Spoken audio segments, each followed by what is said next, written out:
حيرة من القوة من فقي سركانية هذه خالد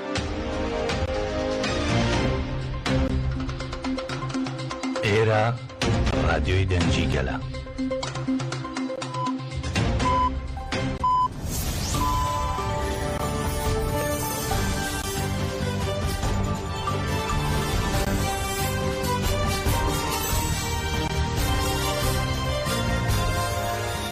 ئەم کاتتان باش بیسەرانی هێزان لە ڕادیۆ دەنگی گەلەوە با یارمەتی هاوکارانم گەشتی هەواڵەکانی ئەمڕۆ هەینی 28 ئاداری 2025تان پێشکەش دەکەین.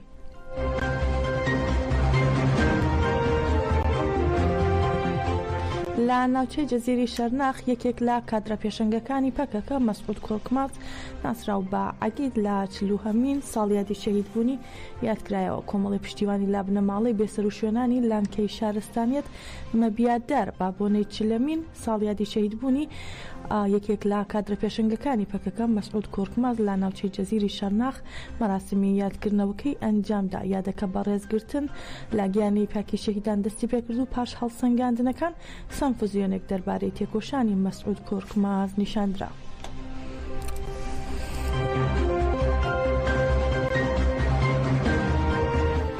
لە دوایین بڕیاری 19هەمین کۆنفرانسی کورد لە پەرلەمانی ئەوروپا بانگەواز لە دامەزراوە پەیوەندیدارەکان کرا بۆ چارەسەری پێویستە دەست بەجێ ڕێبەرۆجەلان ئازاد ببێت و باکوور و ڕۆژهەڵاتی سووریا بە فەرمی بناسرێت و پەکەکەش لە لیستی تێرۆر دەربکرێت. کۆنفرانسی یەکێتی ئەوروپا تورکیا ڕۆژهەڵاتی ناوەڕاست و کورد لە پەرلەمان ئەوروپا کە 19هەمین جار ئەنجام دەدرێت لە ڕۆژی دووهەمدا کۆتایی هات. پانەلی پێنجم و کۆتایی بە ناونیشانی هەندان بۆ دیموکراسی و بنیاتنانی ئایەندە بەڕێوەچوو تایدا شیلان فواد حوسێن لە ئەنیستیتۆی تونند و تیژی خێزان و ئاین و کۆچبەران ڕایگەیان ژنان لە ڕۆژاوا دەژی زەهنێتی پیا و سالاری ڕاپەڕین و بەپێی ئەو سیستەمەی کە دایان مەزراندووە لە کە ڕێگا با ژنان دەدات ڕۆڵێکی ڕاستەقینە بگێڕن. وتیشی بزوتنەوەی ژنان لە زیندانەکانی ئامەد و لە ڕۆژاوا و لە هەرێمەکانی گەریلا دەرکەوتووە. هەروەها شیلان فواد وتیشی لە باشووری کوردستان ژنان دژی زەهنێتی فیۆدالی تێکۆشان و بەبێ ژنان دیموکراسیش نایەتە دی. لە کۆمیتەی پەیوەندیەکانی دەرەوەی کۆنگرەی نەتەوەی کوردستانی شکێنەکان نیلوفەر کۆچ تشکی خستە سەر بانگەوازەکەی ڕێبەرۆجەلان و ڕایگەیان دەبێت ئەم دەرفەتە بەکار بهێنرێت و وتیشی کاتی ئەوە هاتووە گەلی کورد چارەنووسی خۆی دیاری بکات.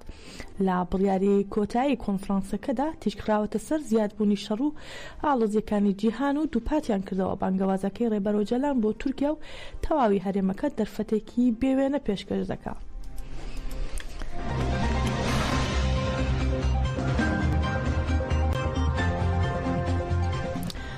کۆنگرەی ئیدارەی خۆجێی و هەرێمیەکانی کۆنسەی ئەوروپا لە 48هەمین دانیشتنی خۆیدا نەخشە ڕێگایەکی پەسەند کرد کە فشارەکانی سەر شارەوانیەکانی ئۆپۆزیسیۆن لە تورکیا شەرمەزار دەکات. نەخشە ڕێگاکە بە 58 دەنگی ئەرێنی پەسەند کرا. دوورخستنەوەی هاوسەرۆکی شارەوانی وان عەبدوڵڵا زەیدان و زیندانیکردنی سەرۆکی شارەوانی ئێستەمبۆڵ ئەکرەم ئیمامۆغلو خاڵی سەرەکی نەخشە ڕێگاکە بوون. هەروەها لە نەخشە ڕێگاکەدا رەخنە لە تورکیا گیرا لەبەر ئەوەی لەو بەها دیموکراسیانە دوورکەوتوتەوە کە لە جارنامەی ریکافێکی 2023 بەڵێنی پێدا بوو. هەروەها لە نەخشە ڕێگاکەشدا هاتووە کە ئەم ڕەوشە وای کردووە لەبری ئەو کەسانەی کە لەلایەن 4 ملیۆنە مرۆڤەوە هەڵبژێردراون کەسانی دیکە دەستنیشان کراون بۆ بەڕێوەبردن. ئاماژە بۆش دەکەن کە ئازادی کۆبوونەوە و ڕادەربڕین لە تورکیا بە شێوەیەکی جدی ئاستەنگ دەکرێت. لە کۆتایی کۆنگرەکەیشدا ڕایانگەیان بە دوواداچوون بۆ قەیرانی دیموکراسی خۆجێی لە تورکیا لە ماوەیەکی کورددا شاندێک دەنێرن بۆ تورکیا و پلان وایە شاندەکە لەگەڵ سەرۆک شارەوانی زیندانی کراوەکانی وەک زەیدان و ئیمامۆغلو کۆ ببێتەوە.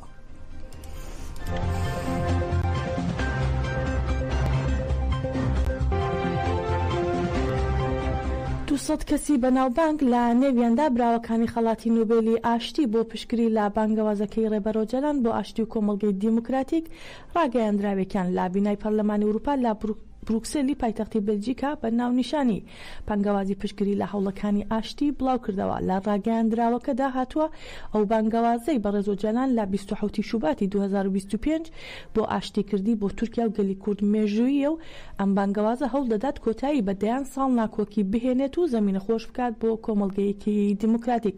دەشڵێن بەشداربوونی بە ڕێزۆجەلان لە پرۆسی ئاشتی بۆ سەرکەوتنی پرۆسەکە گرنگە و ئەمە تەنها مافە سەرەتاییەکان مسووگر ناکات، هاوکات دەبێتە مسوورگرکردنی مافەکان بۆ گەلی کوردیش. هەروەها جەخ دەکەنەوە ئێمەی واژۆکارانی ئەم ڕاگەیاندراوە داوا لە تورکیا و هەموو لایەنە پەیوەندیدارەکان دەکەین هەنگاوی یەکلاکەرەوە بەرەو ئاشتێکی بەردەوام بنێن. هەروەها داوا لە هەمووان دەکەن ئەم ڕاگەیاندراوە واژوو بکەن و پشتگیری لە بانگەوازەکەمان بکەن.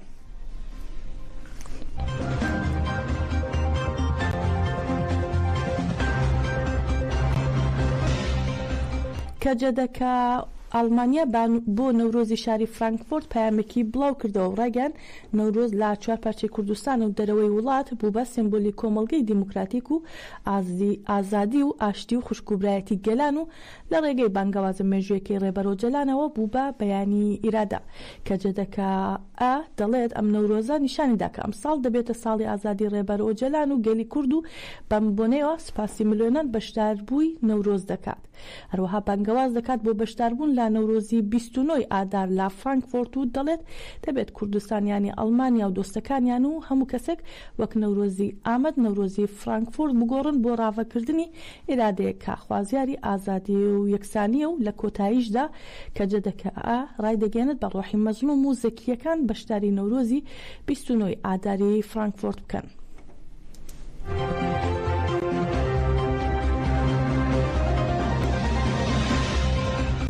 لە شاری سلێمانی شاندیدەم پارتی و دەبەپە لەگەڵ بەشێک لە ڕۆژنامەنووسان و نوێنەری دەستگاکانی ڕاگەاندن و ڕێکخراوەکانی داکۆکیکە لە ڕۆژنامەنووسان لە باشوور کۆبوونەوە و پەیامی سەدەی ڕێبەرۆ جەلان و پرۆسی ئاشتیان تاوتوێ کرد.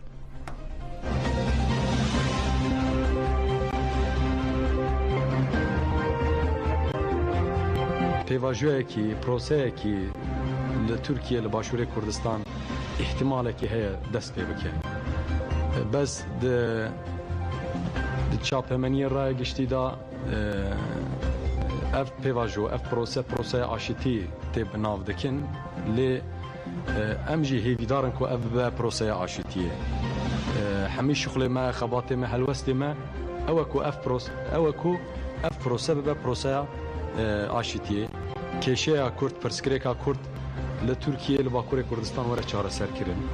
برێزۆ جەلان بی ئینسیاتیفێکی مەزن vê prosê vê pêvajoyê ji giştî ra ji cîhanê ra gelê Kurd ra eşkere kir. Pirsgirêka Kurd li Bakurê Kurdistanê li Tirkiye pirsgirêkî kanûnî yasayî û siyasî ye, medenî ye.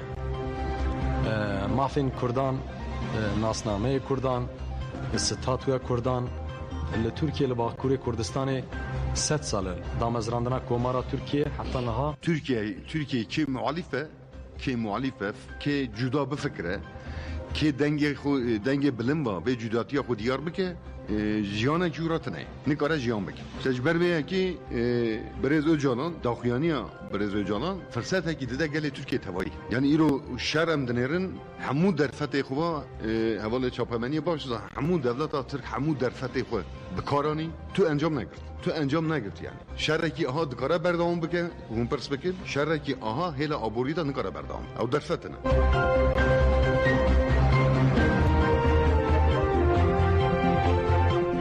ناوەندی چاند و هوەری باقی خەدۆ با بۆنەی ڕۆژی جیهانی شانۆوە دوو شانۆی پێشکەش کرد. چەندین کەس لە ئەندامەکانی ناوەندی هیلالی زێڕین و چاند و هوەری و دەستگا و دامەزراوەکانی ئیداری خۆبەڕێوەبەری ئامادەی نمایشکردنی شانۆکان بوون.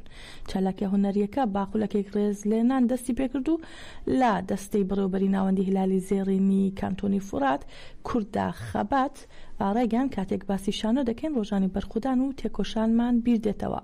هەروەها سەمفزیۆنێکی هوەری لە چالاکەکەدا پێشکەش کرا و دواتر شانۆکاران شانۆکانیان نمایش کرد و دواتریش هونەرمەندانی شانۆکار خەڵات کران.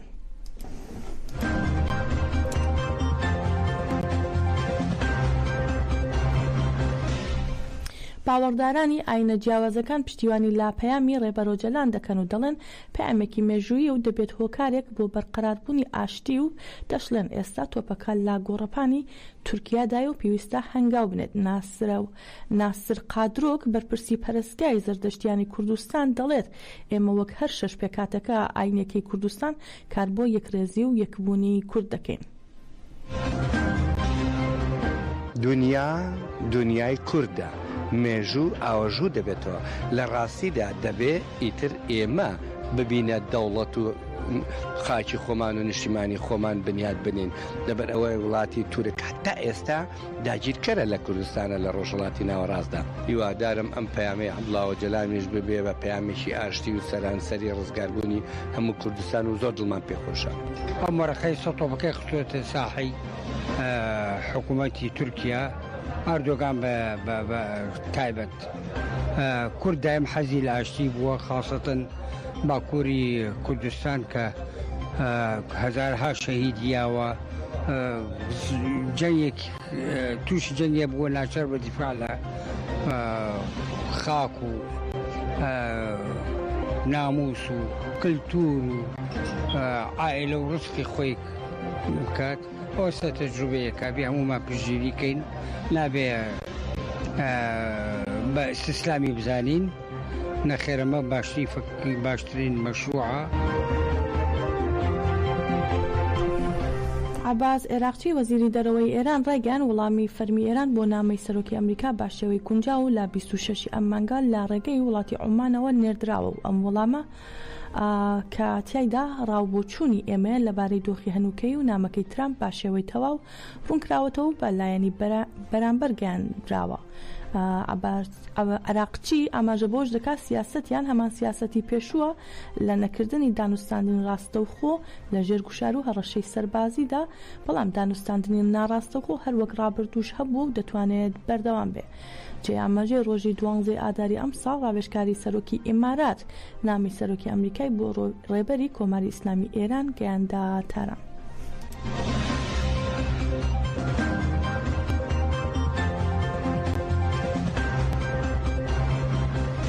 با پێی تۆڕی مافەکانی مرۆڤی کوردستان لە ماوەی مانگی شوباتدا 8 زیندانی کورد لە زیندانەکانی ڕۆژهەڵاتی کوردستان و ئێران لە سێدارە دراون.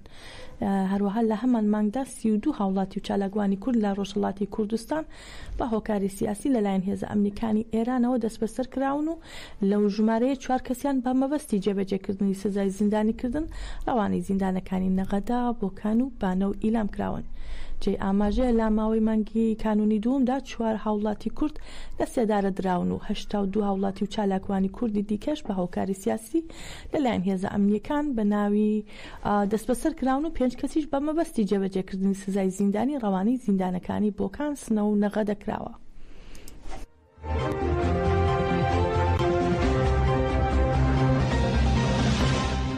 هەفتەی قارەمانەتی لا زیندانی ئامەدەوە تاچیە ئازادەکان.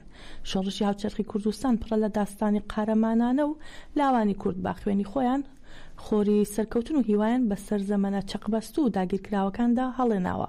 ئەم هەفتەیەش لا 21 تا 28 ئادار بە هەفتەی قارەمانەتی دەناسرێت و لە زیندانی ئامەدەوە با بڵێ سێ ئاگرەکەی مەزلوم دۆغان دەستی پێکرد و بە شەهیدبوونی فەرماندە عەلگیر کۆتایی بێهات. لەسەر ئەم بابەتە هاوکارانمان دۆسیەکیان ئامادە کردو بە بێکەوە گوێ لێ بگرین و بەم جۆرە دەگەینە کۆتایی گەشتی هەواڵەکانی ئەمڕۆمان هەر لە خۆشیدا بن.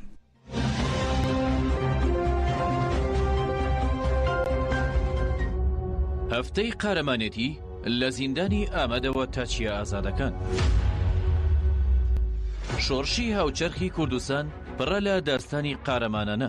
لاوانی کورد بە خوێنی خۆیان خۆری سەرکەوتن و هیوایان بەسەر زەمەنە چەقبەست و داگیرکراوەکاندا هەڵهێناوە. ئەم هەفتەیەش لە 21